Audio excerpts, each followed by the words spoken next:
Good evening, ladies and gentlemen. Welcome to the City Council Yuba City meeting here today. First up, let me go ahead and call this meeting to order. First up on the agenda is roll call. Terrell. Mayor Gill. Here. Vice Mayor Dukes. Here. Councilmember Buckland. Here. Councilmember Mon. Here. Councilmember Starkey. Here.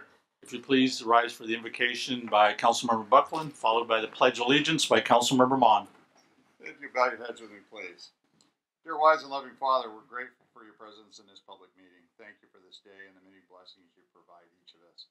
This evening, we ask for your guidance during this meeting and the decisions that will be made here tonight. Please give us an assurance of what would please you and what would benefit those that live and work in Yuba City and the surrounding communities. It's in your most blessed name that I pray. Amen. Amen. Please join me in the pledge. Salute. I pledge allegiance to the flag of the United States of America and to the republic for which it stands, one nation, under God, indivisible, with liberty and justice for all. Okay, first thing we have up on the agenda is presentations and proclamations, and this being the Domestic Violence Awareness Month, we have a proclamation to present to Rosa from Casa de Esperanza. Rosa, would you come up and accept the proclamation?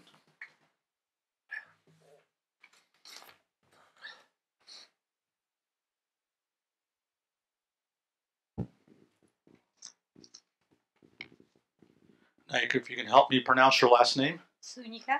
Zuniga, I wouldn't have got that right. Yeah. Let me give you this proclamation. Well, you can hold that up that way and kind of look right towards the audience and the cameras at home.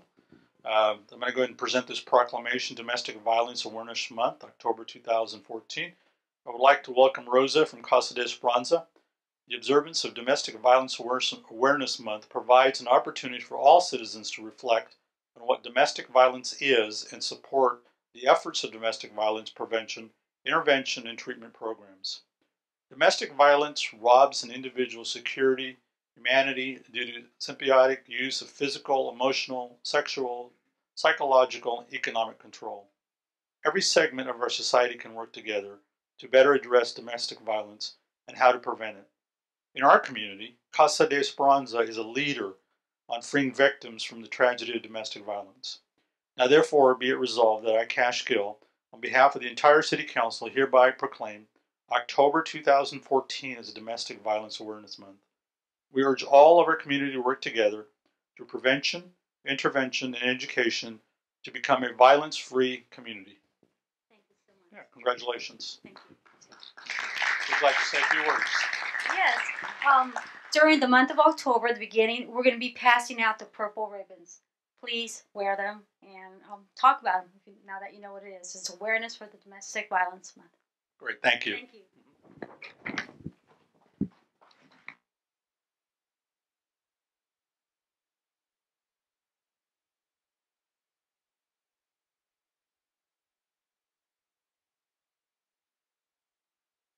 Next thing up on the agenda is a public hearing.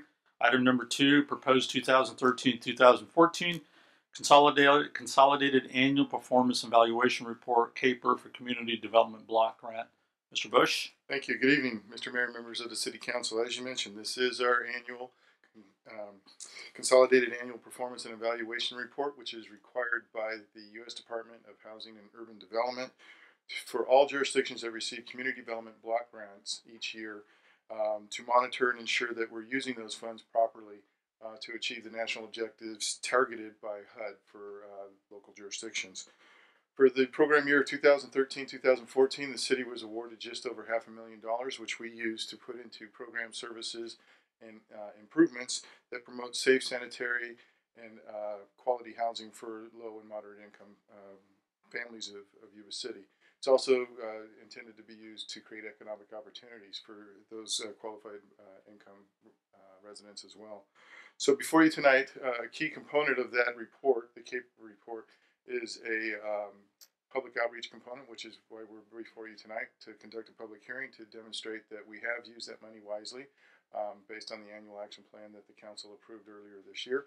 And so we're recommending that you conduct a public hearing and if there is any, receive testimony and then direct staff to submit the CAPER to HUD in compliance with the timelines prescribed in their requirements. So With that, I'll be happy to answer any questions. Great. Any questions for Mr. Bush before I open up for a public hearing? Okay. I'm going to go ahead and open this item up for public hearing. Anyone from the public who wishes to comment on this item can do so at the present time by going to the podium, stating your name and address for the record.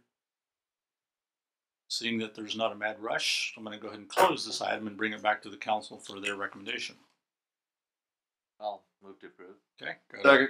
Motion and a second. All in favor signify by saying aye. Aye. Wonderful. Motion carries. Thank you. Thank you. Next up is public communication. You're welcome and encouraged to participate in this meeting. Public comment is taken on items listed on the agenda when they are called. Public comments on items not listed on the agenda will be heard at this time. Comments on controversial items may be limited, and large groups are encouraged to select a representative to express the opinion of the group. Item number 3, a written request. Members of the public submitting written requests at least 24 hours prior to the meeting will normally be allotted 5 minutes to speak. First up is we have a request from Mr. Preston Dickinson, who's with AT&T External Affairs. I'd like to introduce himself and his responsibilities to the council and the community. You would go to the podium and state your name and address for the record, and you've got 5 minutes.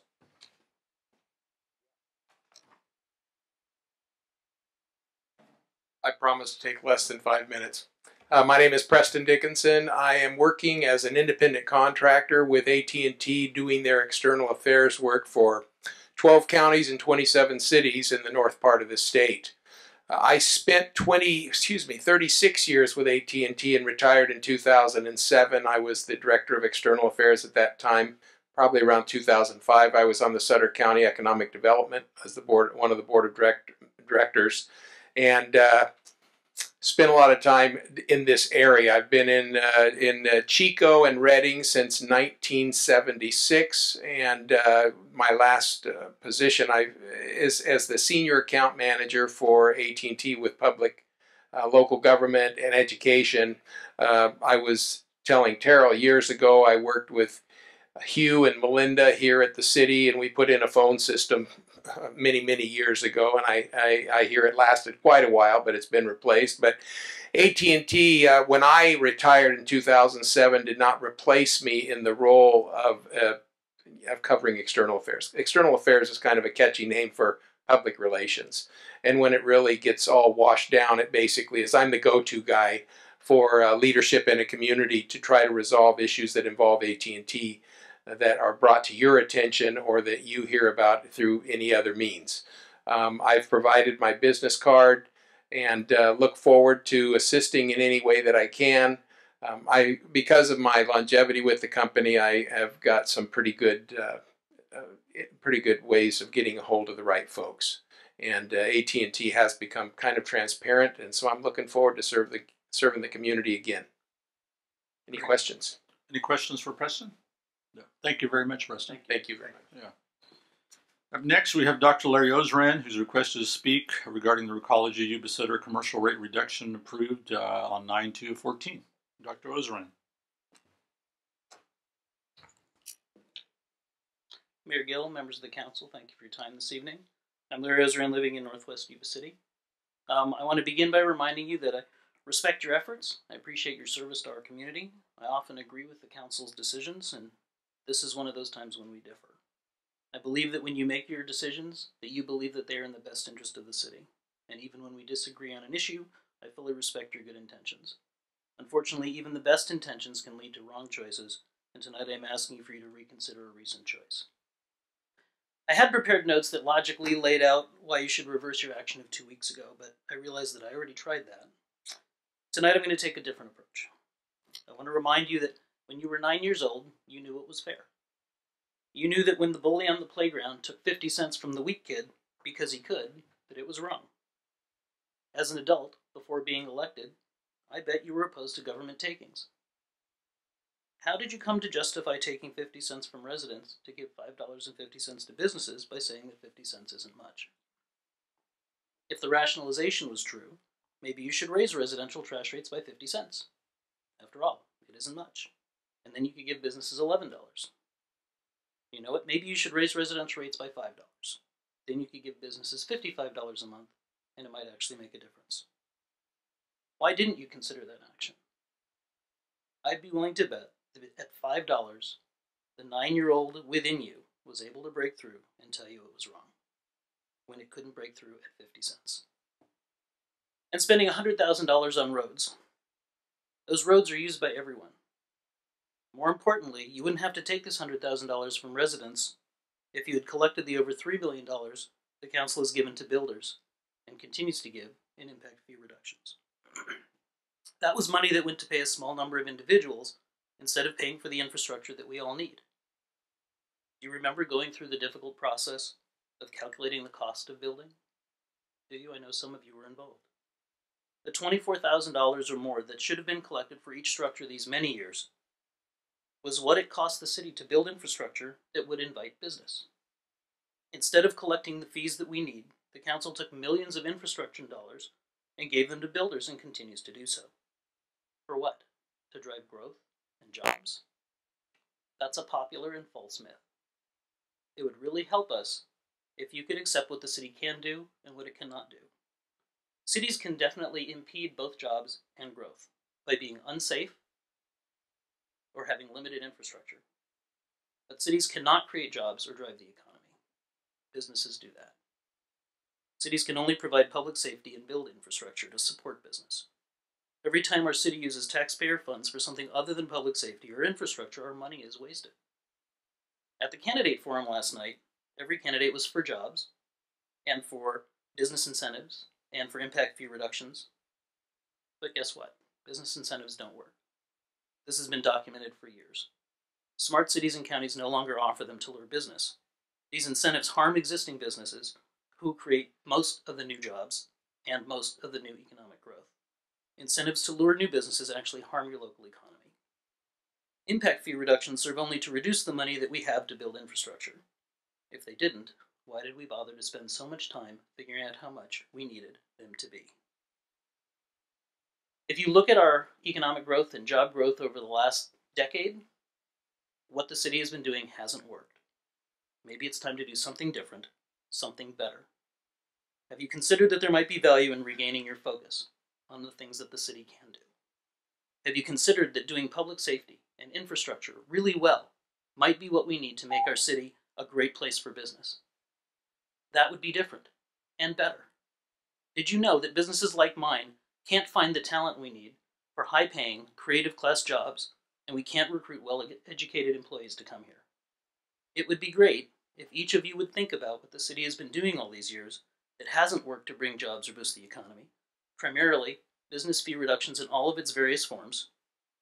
Then you might see value in focusing instead on what a city can do to improve itself, and we might have a better economic result.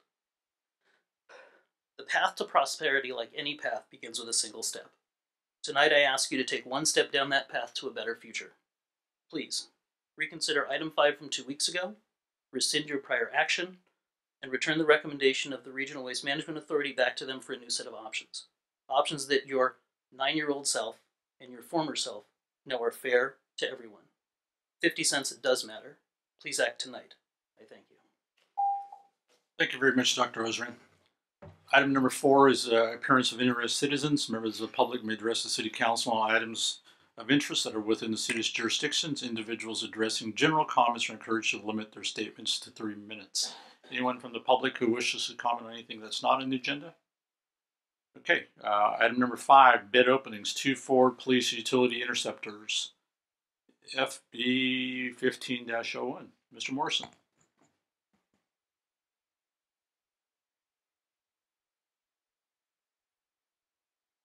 Good evening, Mr. Mayor, members of the council. I bring before you staff's recommendation for the purchase of 2 Ford Police Interceptors to be used as patrol vehicles, replacing vehicles being removed from service. 16 vendors were contacted with bid notifications, and of those we did receive 3 bids, and the lowest bid was actually Ron Duprat of Dixon, California. However, upon reviewing the bids that were the 2 lowest, which included Civic Ford, they were separated by $381.28. If this purchase were to be awarded to Civic Ford, who is located within the city limits, then the city will receive the benefit of the 1% sales tax, which actually, when you factor that in, makes Giviki the more favorable respondent and the bid that the city is recommending. So the city cost, if we can include the 1%, for Giviki Ford would be $54,804.17, compared to the Ron Duprat of Dixon, $54,981.52 for both vehicles. And of course, Town Ford of Redwood City came in at $55,917.50. It is staff's recommendation to award the purchase of 2 Ford Police Utility Interceptors to Giviki Ford, Yuba City, California, in the amount of $55,362.80, by finding it is in the best interest of the city to do so. Do you have any questions? Questions for Spencer? Nope, through the mayor. Yes. I'd move the recommendation.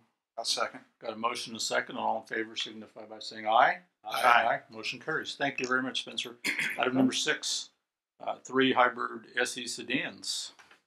So before I get started on this, I just want to acknowledge our forward-thinking fleet supervisor, Ken Reishi, who's in the audience tonight, who embodies our mission statement with his vision for the future of a greener, more efficient fleet of vehicles and equipment.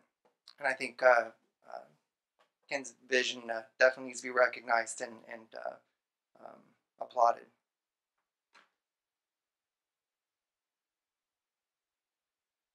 So tonight, bring before you the award of the purchase of 3 hybrid SE sedans to Giviki Ford of Yuba City, California, in the amount of $80,965.73. This does include an extended warranty.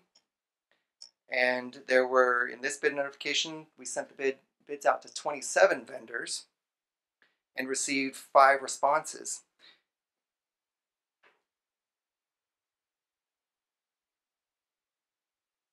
And of those 5 responses, the 2 were considered non-responsive in that they did not bid on the proper vehicle according to the specs that were sent out. Both were contacted and accept their error, and will be bidding on future bid notifications.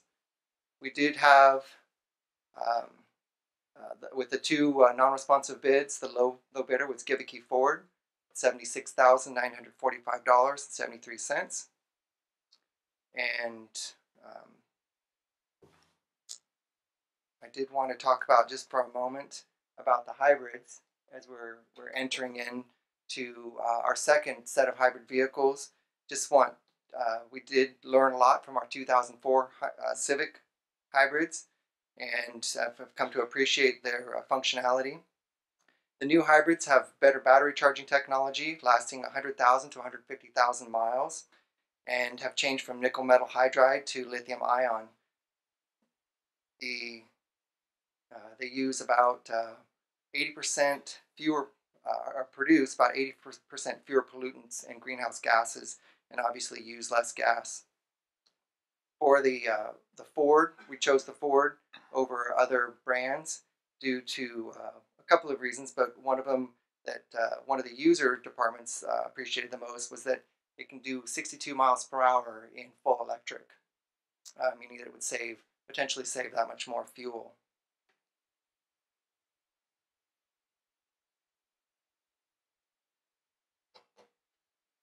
Staff's recommendation is to award the purchase of 3 Ford Fusion SE hybrid sedans to Giviki Ford, Yuba City, in the amount of $80,965.73, including an extended warranty, by finding that it is in the best interest of the city to do so. May I answer any questions? Through the mayor. Yes. I'd like to thank Ken for your hard work and research on this and putting this all together. That being said, I'd like to move the recommendation. I do have a question. Let me get I got a motion. I'll second that. Get a second. Go for it. I just didn't want a vote to occur. My question is on the extended warranty portion of this, and the reason for applying an extended warranty to the vehicle.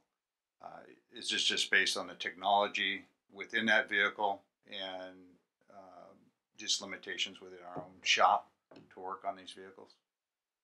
Yes, Councilman, you've summed it up really well. We do have experience on hybrids. but these are a later generation, a newer generation of hybrid. And for the money, which is $1,340 each vehicle, which takes us from a 3-year, 30,000 mile or 36,000 mile warranty to a 7-year, 100,000 mile warranty. We feel that a single breakdown of one of the major systems like transmission, or in the drive line would pay for that, probably for all 3 vehicles. Okay, appreciate it. Thank you very much. It's nice to see also, Spencer, that both of these bids are staying here local in this community. I mean, I think in too many years we've seen a lot of these high dollar purchases going outside of this community. And it's always nice when you've got our local dealers bidding, at the right price. So for us to have these cars stay purchase local, buy local, shop local, that speaks volumes. So we appreciate what Larry's done. With that, if there's not any questions, I'll go ahead and call for the vote. All in favor? Aye. Aye. Okay, motion carries. Thank you. Next up is consent calendar. All matters listed on the consent calendar are considered to be routine, can be acted in one motion. There will be no separate discussion of these items prior to the time council votes on the motion, unless members of the city council, staff, or public request specific items to be discussed, removed from the consent calendar for individual actions. Anyone from the council wishes to have anything moved from the consent calendar? Anyone from the Not public? I. Okay. Anyone from the public? If not, I'll move for approval of this consent calendar. got a motion? Second. Second. All in favor signify by saying aye. Aye. Motion carries. General items. Item number 11, request from Lloyd Wise Company of Vacaville for a business incentive to assist in locating a new Nissan dealership at 1340 Bridge Street. Mr. Good Gale. evening. Good evening, Mr. Mayor Gill and council members. It's a pleasure to be before you this evening to talk about a business incentive request that's come in from Lloyd Wise Company of Oakland and of Vacaville and a variety of different car dealerships. Let me talk a little bit about, provide some background about incentives as it relates to current city programs. In February of 2011, the City Council adopted a toolbox of business incentives for staff to be able to work on a case-by-case basis to bring back to council for council approval. These incentives did include sales tax rebates, but it did not include sales tax rebates. The sales tax rebate was based upon new construction and not to exceed the amount of impact fees. This is kind of briefly, I'll go through them just to kind of give an update of what they were. One was trying to encourage the ability to finance impact fees through either a SKIP program or through creating your own CFD. One was dealing with infrastructure, an extension of water or sewer lines, which we would come and recommend if we had a major employer that needed these major utilities to come in. Obviously, streamlining a permitting process. And a great example is Kingsbury's project of less than 2 months, a project moving forward and being under construction. We're currently going under that process with Twin Rivers Charter Academy so that they can open and have their, I believe, 6th, 7th, and 8th grade programs. The city is open for business and wants to work with these businesses. Additionally, working with possibly a new hotel developer and TOT and helping incentivize and encourage them to come. Enterprise Zone was a huge one, which ended last year, but businesses can still apply through the end of this year. And I think I twice have on their CFDs, but one of the other ones was promotion. And what the city did on the shop, or think Yuba set her first program in providing $50,000 to our car dealers. They matched it with another $50,000, and a promotional opportunity was set forth. In May, the city manager and myself had an opportunity to meet with 3 members from the Lloyd Wise Company on their plans to occupy the Toyota facility, which now I can say the former Toyota facility because they did open up this past weekend. It's a beautiful facility there on Highway 20 and a great addition to our community. In August, we did receive a request from the Lloyd Wise Company asking for council's consideration of a business incentive. They have signed a lease to occupy this space. I'm sure that there's plenty of contingencies in there. And here this evening we have Tracy Mitchell with them. I'd like to introduce Tracy if you want to come up now and talk a little bit about their proposal. He can also introduce himself and tell you a little bit about their company.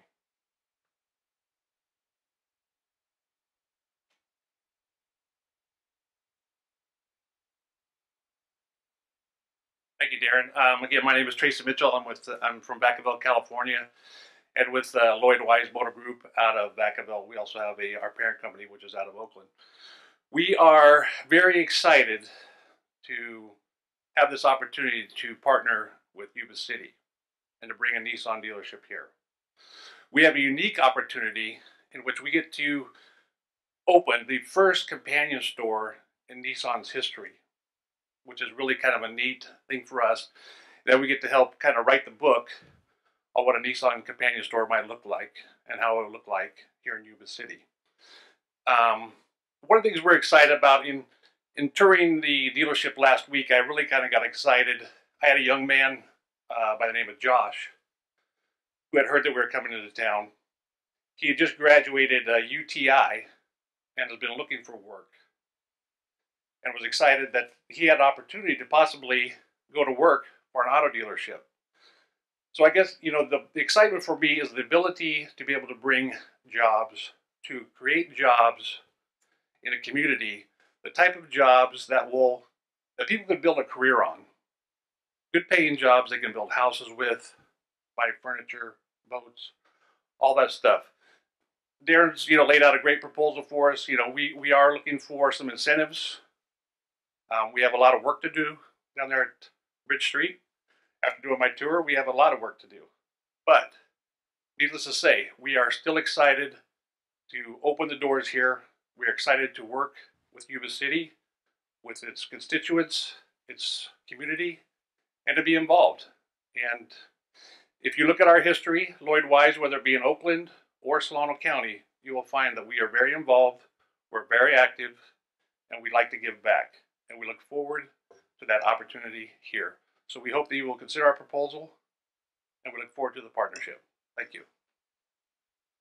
To the mayor. Yes. Before you walk away, I have a quick question. Could you explain to us what a companion store is? Well, like I said, it's brand new to Nissan, and it's brand new to us.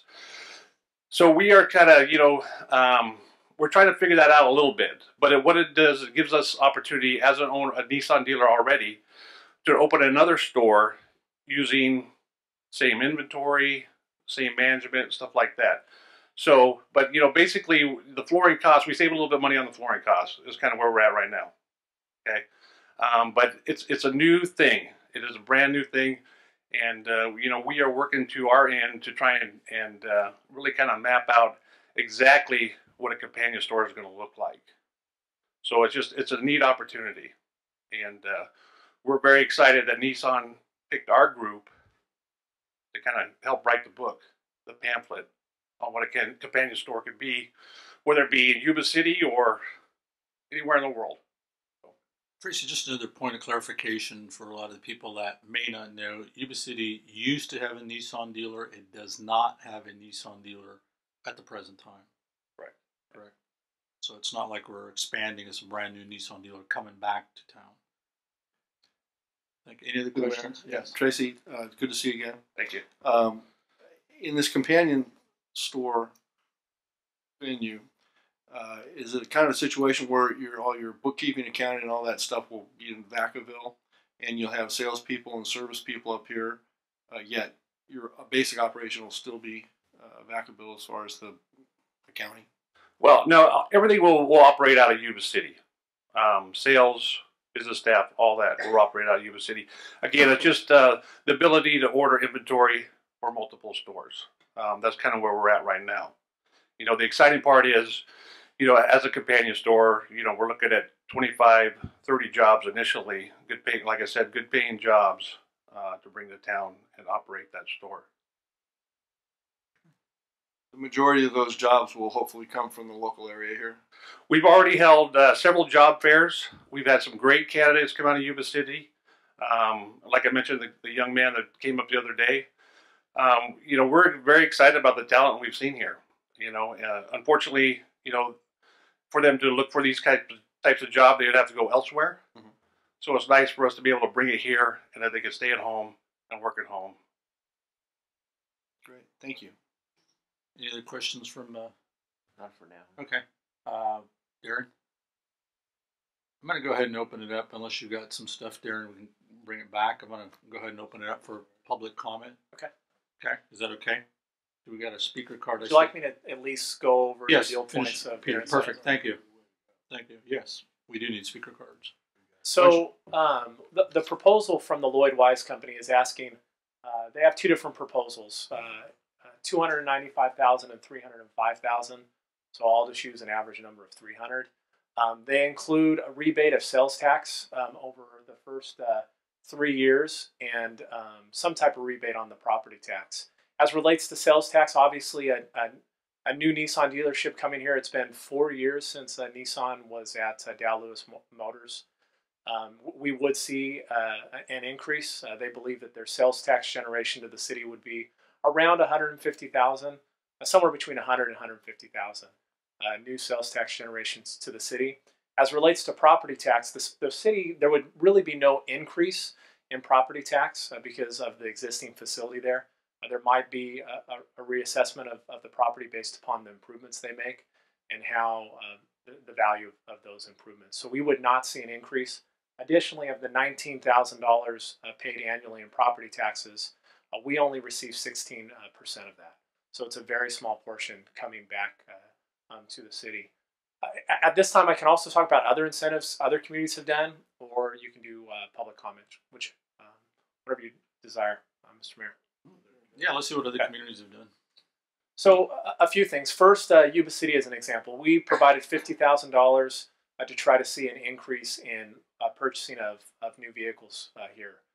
Currently, just over 50% of new vehicles that are purchased within our market, so the Yuba Center region, are purchased here locally. This is of vehicles that the make and model are available here. So I'm not including BMWs, Mercedes, Porsches, whatever, Lexus. That's not included in that number. So only 50% of new car purchases that have a registered address of Yuba Center are purchased here. Otherwise, they're outside of the market. Anaheim recently, just in June, they're trying to attract additional sales tax because Disneyland doesn't provide enough for new car dealers, and they are putting out 40% of the new sales tax generation from a car dealer of either existing or a new car dealership. Elk Grove was looking to get Elk Grove Ford to move from along the highway over into the auto mall. They asked for $1 million. They considered an incentive of about a $500,000. But this was an incentive for an existing car dealership to move within their auto mall, and it was directly tied to some of the infrastructure cost. Elk Grove also to Mazda had a temporary dealership. They wanted them to build a new facility. They created a program which deferred some of their impact fees up to $150,000. Sacramento County, Mike Daughtry, Chevrolet, I forget, was on Fulton. They offered them $100,000 a year for 10 years to maintain their facility there on the corner.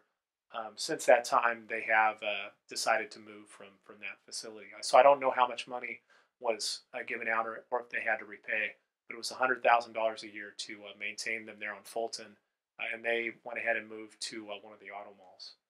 Folsom, this was for an existing. Folsom has the auto mall right there on Highway 50, and they've struggled of recent in the last few years. Folsom Imports, a company was coming in and purchasing and remodeling it to the cost of $7 million.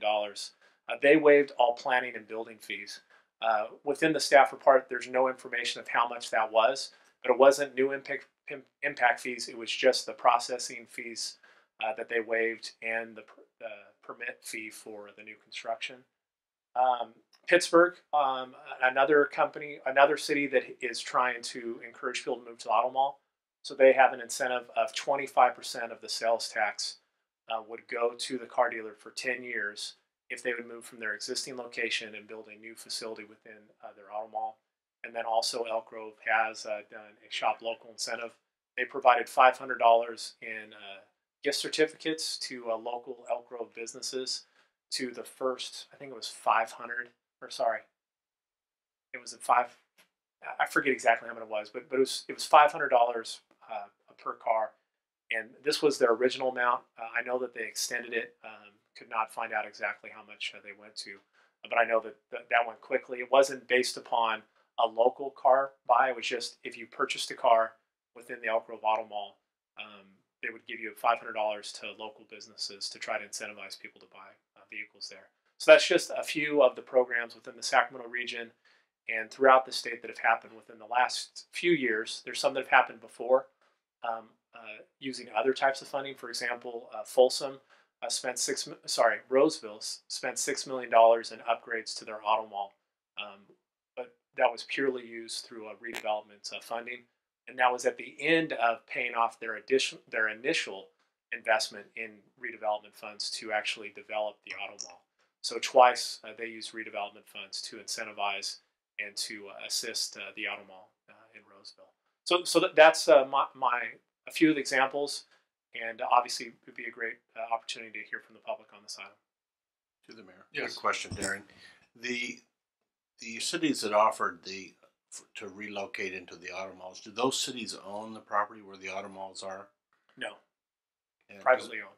Is Roseville owns the auto mall. The city owns that property, I believe. I don't know. I can't answer that question. They're saying no. Okay. Well, No. All right. they don't. All right. That was a question on that. I was trying to get some idea why they were trying to get them to locate in their auto malls. Maybe it's because they feel that they can get more business. Auto malls are very successful for cities in increasing sales tax generation. You have all of it's just like there's no doubt we'll see an increase in sales tax as we've provided more opportunities in consolidated areas. For example, Ford and Kia being together, at Toyota and John L. Sullivan, there will be a strong positive relationship between those two, or between the car dealers being together. Well, I think you made the case that 50% of the vehicles that are purchased in our community to property owners here or people that live here are outside of our area, and it stands to reason the more dealerships that we get into our community, that will help stem the flow or leakage of those sales out of our community, because we'll have more opportunities to buy local. And there's two other points that I should have mentioned that I think are pertinent for the information before we go to public comment. One is we've had John L. Sullivan and Kia both relocate into our community. Per state statute, you cannot provide an incentive to relocate one sales tax generator from one jurisdiction to another that's within a trade market. So by law, you cannot do that. And it's specifically for car dealerships, and that's how that law came about.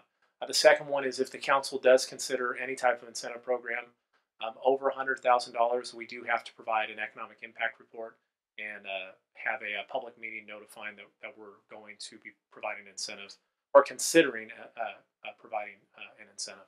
So this evening we're looking for direction, and we can come back at the next meeting based upon the council's direction.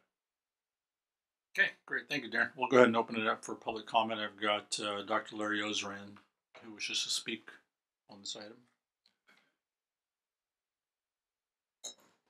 Mayor Gill, members of the council, thank you again for your time this evening. I'm Larry Ozran from Northwest Yuba City, and incentives don't work. They don't they don't impact whether a business decides to relocate or locate in a specific location. It's great to talk about all the places that do give incentives, but that presents a one-sided picture. It doesn't show the places that don't give incentives because they've been demonstrated not to be effective. In some cases, car dealerships are slightly different, but in some cases, entities will take the incentive for several years and then look for incentives in other locations. In some cases, they would have moved there anyway, and they're simply asking because they can. It's gravy for them. It reduces their costs, but it doesn't impact whether they choose to move someplace. There's two possibilities based on what you do. Either you authorize the incentive, and we give away the equivalent of 2 police officers, or 7 officers off of furlough for 3 years, and they come here. Or you don't give that money away, We have more resources to support infrastructure and public safety, and they come here anyway. Once they've made the decision to come, giving an incentive makes absolutely no sense. It's simply a waste of public dollars, and I urge you not to pursue this. Thank you. Thank you. Anybody else from the public who wishes to comment on this item? Okay, not, I'll bring it back to the council on their thoughts and their deals. I know Darren's looking for directions, and I know for us this is something that's new to us because I don't think we've been asked by a business to come and ask for incentives. And I believe, you know, the Nissan dealership, I've had a chance to visit with them individually. I think they're a great group of people. And I think from what you've said, you're going to set the standards up pretty high, you know, for the other car dealers as well. And my only thought process was that something that we haven't done this before in the sense, I'd like to see, you know, a little bit more detail as far as what does the other car dealers say? What is the other jurisdictions doing? What are they not doing?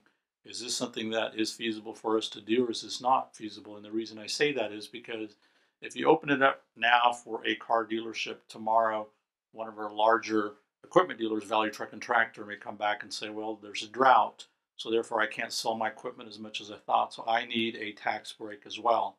So you've opened the Pandora's box. That's why it's something new for us.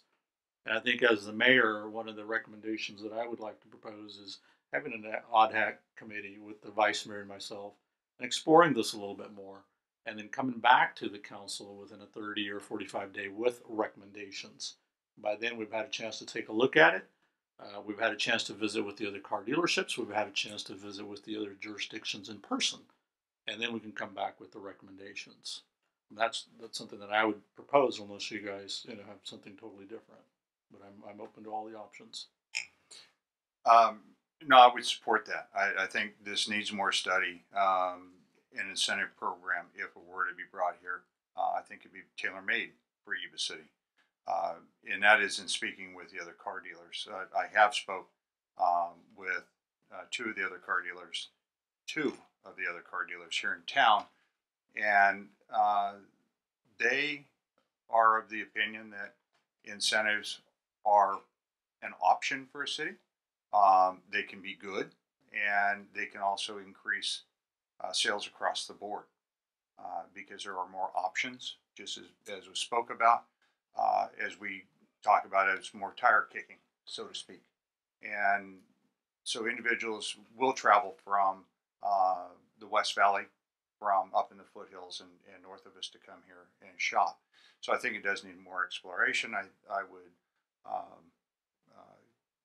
totally back the findings of an ad hoc committee of both the mayor and the vice mayor. Any other thoughts, comments? Darren, what kind of time frame is the dealership looking for? How soon do they need an answer? I think if you're offering an incentive, that they'll take it whenever you provide it. But I know that they're looking to move forward very quickly to occupy the space. If they have a signed lease, there's probably time frames that they need to meet once it was vacated. And I'm sure that they'll be in soon to begin processing plans. I don't know those details, but if an ad hoc committee was put together, that's obviously something that we'll bring back. And I have no doubt that if the council set a date that you want us to be back before the council, that we can meet those timelines. I think if we have the luxury of time, then certainly ad hoc committee makes sense. Then we can study it and make a wise decision. It is something. It's a decision that we don't make every day. I would agree with the ad hoc committee. Through the mayor. Yes. I believe that since the council in their infinite wisdom put this plan together where we're going to allow some kind of incentives, possibly, that we certainly need to look at that. And this is the first person that's asked for it, so the time is now. If the ad hoc committee can come back with an overview, pros and cons of different options, rather than just a yes or no to the rest of the council, then we can consider it as a body and make our decision. I would not be opposed to incentivizing in some fashion, because I think in the long run, as you said, the more car dealers we have in town, the more opportunity we have people that are going to stay here and buy instead of going out of town, hopefully.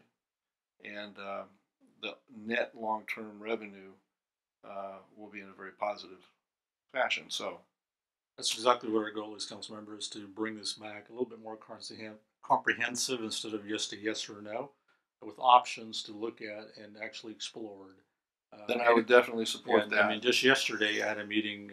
Just so happens that two members of the Governor Brown staff was in our office yesterday, and they were talking about incentives to car dealers that are relocating. And I'm glad to pass those names along to you as well, Tracy. Of if you're moving from another city to here and you're creating jobs, it fit the bill absolutely perfectly. And when I was telling them exactly, without giving away names, and for equipment, for job creations, and up to sales tax,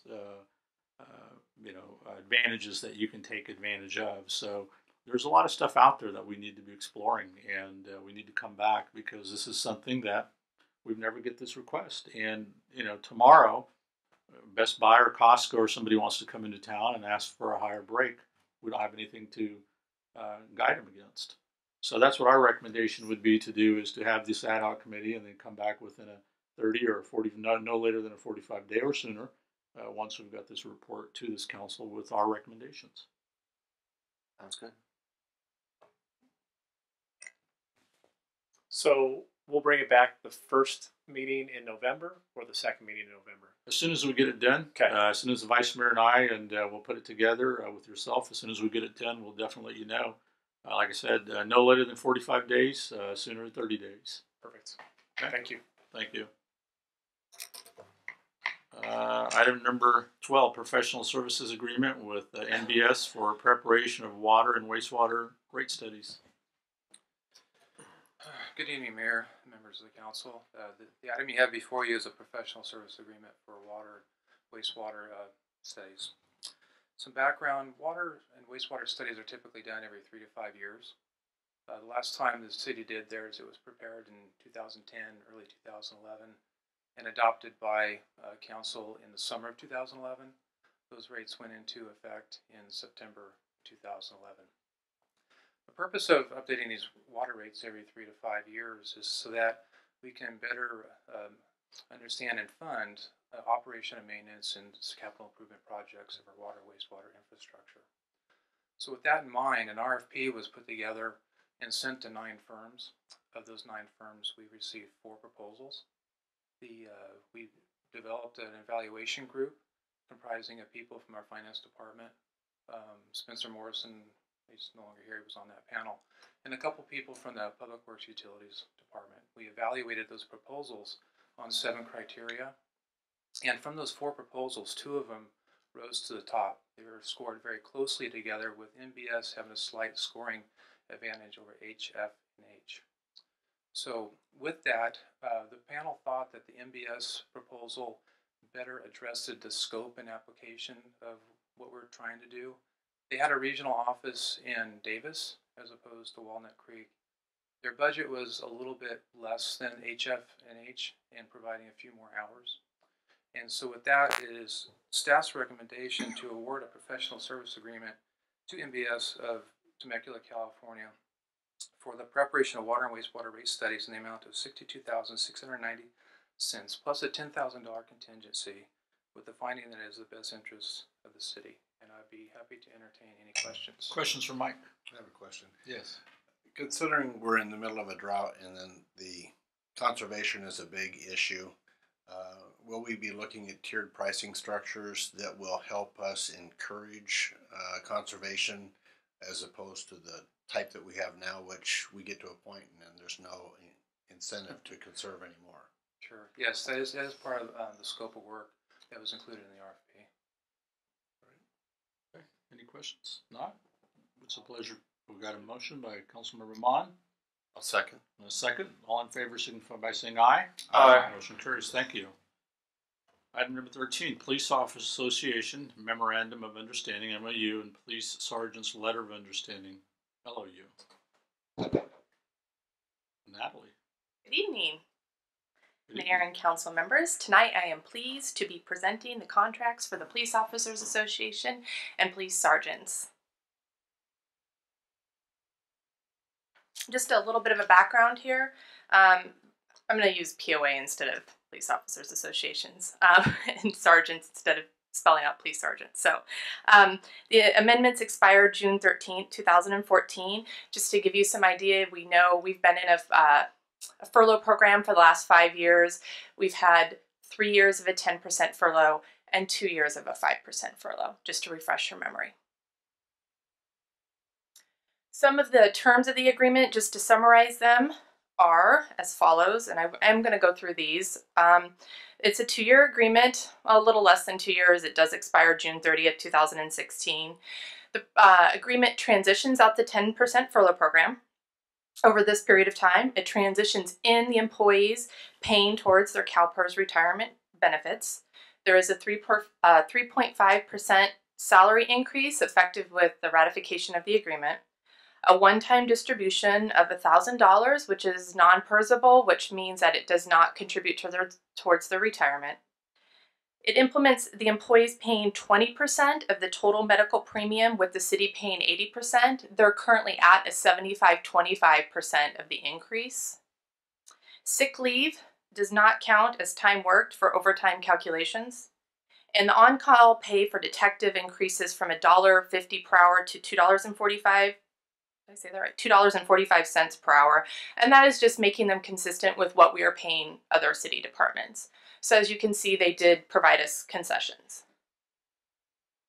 I want to talk a little bit about the salary increase. It is a recruitment and retention issue, and I'm going to this in detail in my staff report, but I just want to touch upon this because I think it's really important to point this out.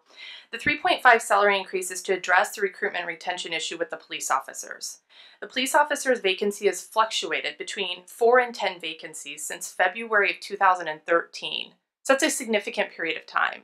And in fact, there is no other vacancy in the city that compares to this, the police officer vacancies in terms of like the longevity of how long there has been this number of vacancies and the lack of qualified candidates, applicants that we've received for the lateral police officer position.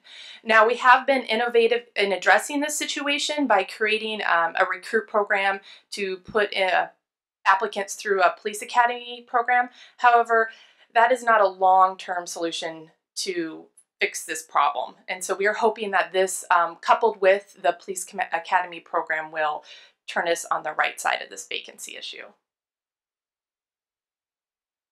Here's the fiscal impact. I just put this up there just to remind everyone. There is a supplemental appropriation associated with this contract. So without further ado, I am recommending tonight that you folks approve the resolution for the 2-year Memorandum of Understanding with the Police Officers Association, along with adopting a resolution approving the 2-year Letter of Understanding with the police sergeants, along with the supplemental appropriation, if it so pleases the council. So without anything else from me? Through the mayor. Yes. On the PERS portion, if we could back up to that, what is the full percentage that will be being paid by the police officers in both of these cases? Okay, by the time the transition from, the 10% furlough to the full paying, it will be a total of 9% for the safety members, which is police officers, and then 8% for miscellaneous, which is non-safety records clerks or dispatchers. Did that answer your question? That answers my question on that. And is this pay increase, is the 3.5% retroactive to the date that their last contract expired? No, it's not. So it's a go forward yes, date. Sir.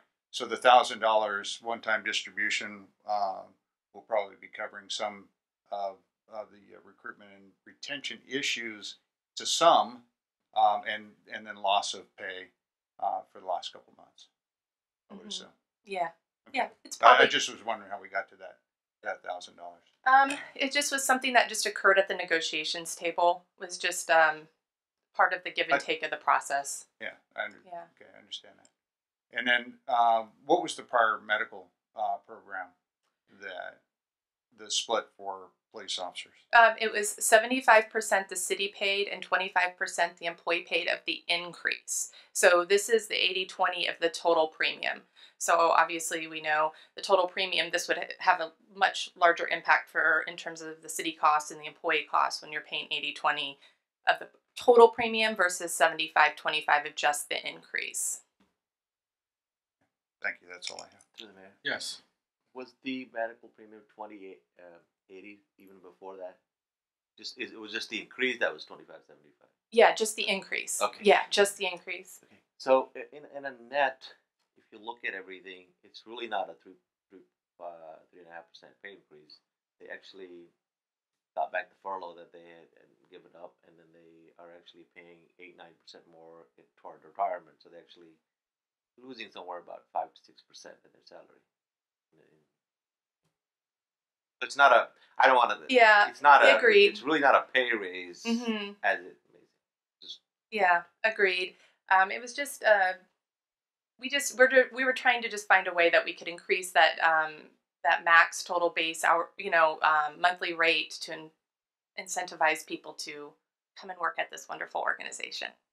To the mayor. Yes. I'm sorry. You done, Councilman Mon? I was just gonna say it's great cooperation from our staff that they're all still continue to sacrifice to serve this community, and we've been going through tough times. This has been a tough recession, and employees are aware of it and still working with us. So I just appreciate it. Now through the mayor? Yes. Okay, I want to thank the Police Officer Association and sergeants and our negotiators for putting this together. It'll hopefully address some of the issues that we've asked them to work on as far as retention and recruitment, especially to help bolster up the force, get the numbers we need to make it easier for everybody to get through all this. So, absolutely, good job. And thus I would move the recommendation unless somebody else wants to make the motion. I'll second that. Would you do that? Got a motion in a second. I too want to echo that to the police officers, the sergeants, and and for that fact, for all the employees of our city of Yuba City. The last year has been absolutely challenging, and we know how valuable you guys are. We know how you guys put your lives on the lines day in and day out, and the city wouldn't be what it is without the great employees that we have. And we've been on the other side of the table when the city's revenues were really good. And we broke a first-year contract out of a 3-year contract to bring everybody up to par, what it needs to be. And I know one day that we're going to get there as well. But we do truly, truly do appreciate everything that you guys have done to help us try to balance this budget. And I know there's a give and take, and I know you guys have given a lot. So from all of us, from the bottom of our hearts, thank you guys. And if you guys can take that message back, Jason and Brian, and let them know that. Yeah, and I just want to make it very, very clear. We have gone through some very, very tough ground. But with the police officers and other groups within the city across the board, concessions years ago, and just in the last negotiations 3 years ago, there were concessions up to 18%. And that was to retain employees in the city. The furloughs have been tough. It's been a goal of this council to eliminate these furloughs and move forward. It's not the best practice of business, and certainly with public safety, it's not the best practice. All of those concessions have allowed us to move forward at this point. And I just, I echo as being part of the family in the past, and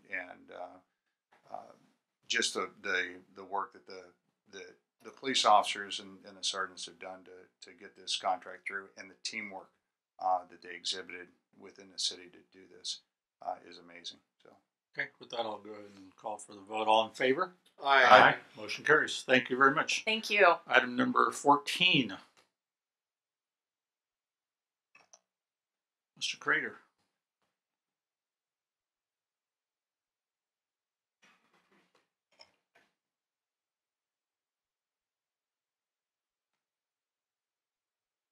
Mr. Mayor, members of the council, good evening.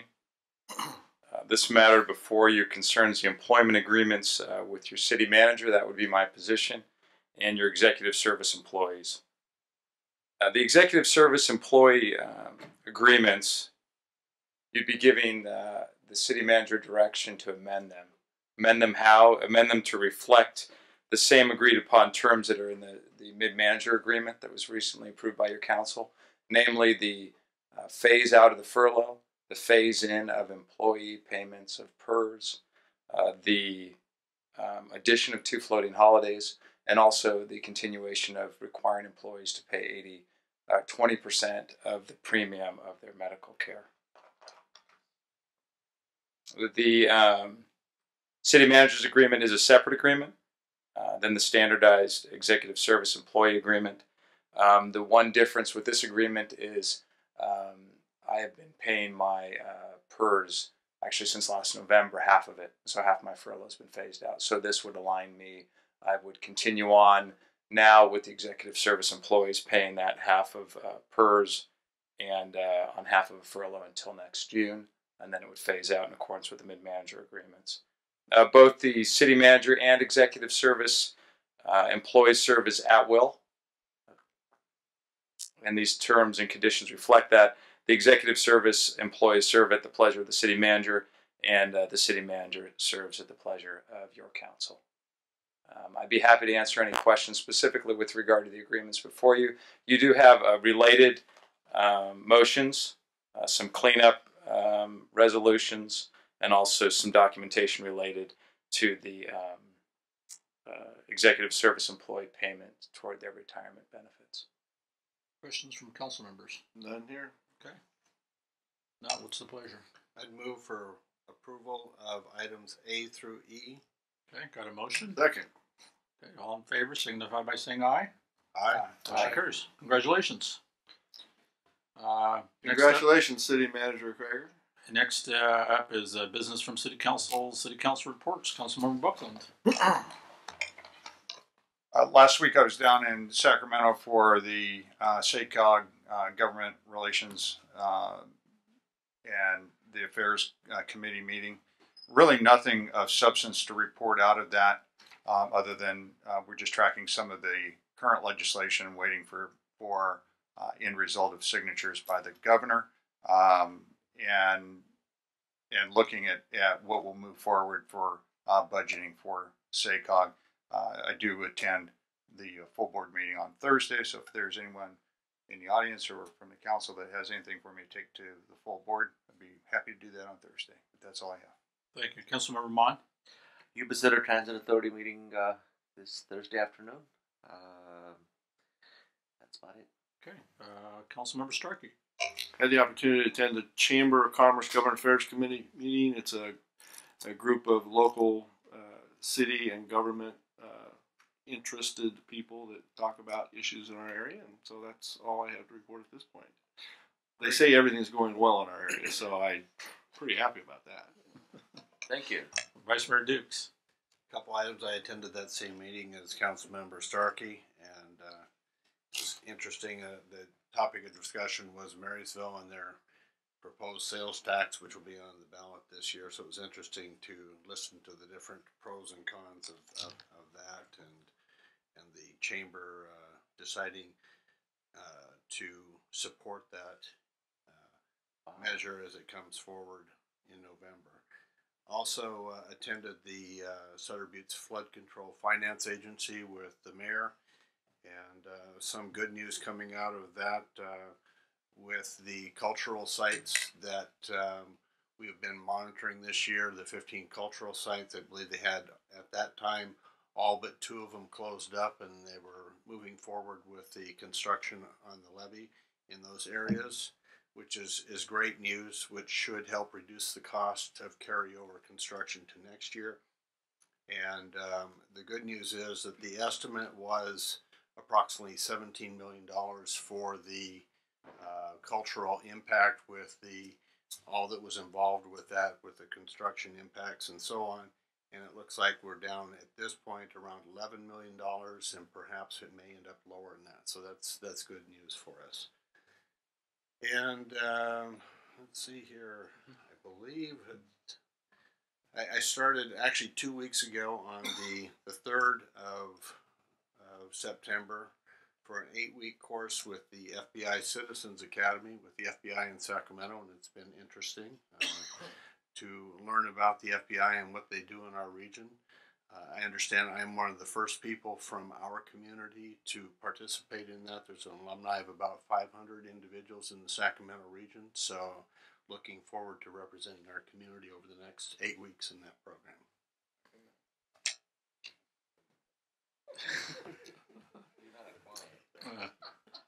I also attended the Cedar Beach Flood Control Agency meeting. One of the things, in addition to the burial sites and trying to finish those up, they were asking for an additional month to continue to work with the drier season, so they may be able to take this thing into part of November. So if they're able to do that, the more they can get done as far as the miles wise, the faster they can try to get this thing wrapped up. And the goal would be try to get this thing finished by the end of next year. So if that thing happens, that's going to be a great finished project for our community. Like I mentioned, we did have two of the members from the Governor Brown's office here yesterday, and their main visit was to visit with myself and talk about Yuba City and talk about some of the manufacturing processing jobs that companies that want to start up in Yuba City. And that's been our key push, is a lot of the farmers want to start packaging, processing, and shipping their own fruits. And there's 4 or 5 of those right now. And it's interesting that the governor's office actually got some tax advantages that they're offering for farmers to do that, for business owners to do that.